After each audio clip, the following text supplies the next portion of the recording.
Ever hate a photo of yourself? Let's dive into that feeling with Stephen Leacock's hilarious story. So our story starts simple enough. A guy just walks in and says he wants his photo taken.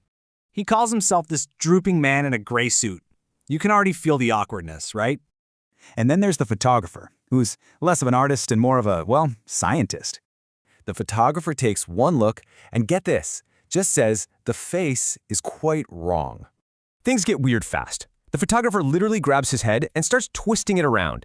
He keeps saying he doesn't like the head, then just unleashes this flood of instructions. I mean, look at this process. He's basically treated like a mannequin, not a person. Somehow they get the shot, and he's told to come back on Saturday for the big reveal. So, Saturday rolls around. The photographer proudly shows off this huge photograph. Our narrator is just stunned. He looks at it and has to ask, is it me? Turns out, the photographer retouched it, to make some improvements. And what improvements? They're not small tweaks. He basically deconstructed the guy's entire face. Okay, this is where he finally snaps. He just lets the photographer have it. He's like, I just wanted a picture of my actual face, the one I was born with. And then his whole tone just flips. He gets this amazing, withering sarcasm going.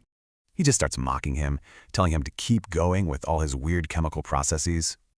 The list of sarcastic fixes gets crazier and crazier. Remove the eyes, correct the mouth.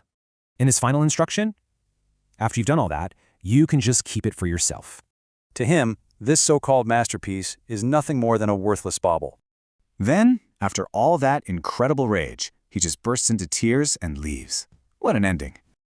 It really makes you think, right?